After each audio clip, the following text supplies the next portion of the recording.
হরে কৃষ্ণ। আমার প্রকৃত পরিচয় কি সেটা আমাদের প্রত্যেকেরই জানা উচিত। কে আমি, ভগবানকে, ভগবানের সাথে আমার সম্পর্ক কি, মৃত্যুর পর আমি কোথায় যাব, আমার কি করা কর্তব্য, যাকে বলা হয় অথাত ব্রহ্ম জিজ্ঞাসা। যখন একটি ব্যক্তি সে জানতে পারবে আমি কে, সেটাই হচ্ছে তার প্রকৃত পরিচয়, সেটাই হচ্ছে আদর্শ জীবন। অন্যথায় সেটি পাগলের জীবন। শিল প্রভুপাদ বলেছেন অন্যথায় সেটি পাগলের জীবন।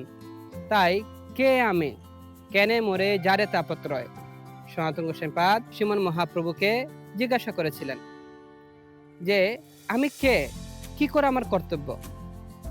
তো প্রত্যেক ব্যক্তির এটা জানা উচিত যে আমি কে, আমার কি করা কর্তব্য। যখন এই বিষয়টি জানতে পারবে তখন তার আদর্শ জীবন গঠিত হবে। আমি কে, আমি হচ্ছি আত্মা। কে আমি, ভগবান কে, ভগবান হচ্ছেন পরমেশ্বর ভগবান শ্রীকৃষ্ণ। কিভাবে আমি বিশ্বাস করব? বিভিন্ন শাস্ত্রে ভগবান কৃষ্ণ যে ভগবান সেটা বর্ণনা করা আছে। আমাদের সৃষ্টিকর্তা যিনি হচ্ছেন ব্রহ্মা, তিনি বলছেন ঈশ্বর পরম কৃষ্ণ সচ্চিদানন্দ বিগ্রহ অনাদির আদি গোবিন্দ সর্ব কারণ কারণম। এছাড়া ভাগবতম বিভিন্ন পুরাণ সময়ে বিভিন্ন রকম প্রমাণ দেয়া আছে যে কৃষ্ণ হচ্ছেন ভগবান। ভগবানের সাথে আমার সম্পর্ক কি? জীব নিত্য দাস, এই বিশ্বাস করলে তো আর দুঃখ নাই। আমি হচ্ছে কৃষ্ণের নিত্য দাস। তো যখন আমি কৃষ্ণের নিত্য দাস রূপে বিশ্বাস করব, তখন আমার আর দুঃখ থাকবে না। কারণ দাসের কর্তব্য হচ্ছে প্রভু সেবা করা। তাই আমি যখন জানবো যে আমি হচ্ছে আত্মা, আমার প্রভু হচ্ছেন কৃষ্ণ, আমার নিত্য কৃষ্ণ সেবা করা উচিত, তখন আমি স্বাভাবিকভাবে পারমার্থিক জীবনে উন্নতি করতে পারবো। তো আমি কিভাবে জানবো কৃষ্ণ দাস?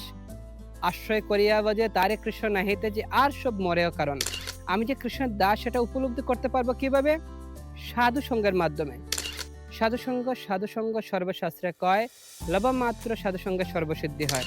যখন আমি সাধুসঙ্গ করব তখন সমস্ত প্রকার সিদ্ধি লাভ করতে পারবো। সাধুসঙ্গের ফলে আমার শ্রদ্ধা জাগ্রত হবে। শ্রদ্ধার ফলে আমি একজন সৎ গুরুদেবের আশ্রয় গ্রহণ করতে পারবো, এবং তার নিকট যখন আশ্রয় গ্রহণ করতে পারবো তখন আমার পারমার্থিক যে উপলব্ধি সেটা আমি লাভ করতে পারবো। তখন গুরুদেবের সাথে যখন আমার সম্বন্ধ হবে, সেই গুরুদেবের কৃপাতে কৃষ্ণের সাথে আমার সম্বন্ধ তৈরি হবে। তখন আমি আশ্রয় করে ভজন করতে পারবো। তখন কৃষ্ণ আমাকে অবশ্যই গ্রহণ করবেন, তখন কৃষ্ণ আমাকে পরিত্যাগ করবেন না।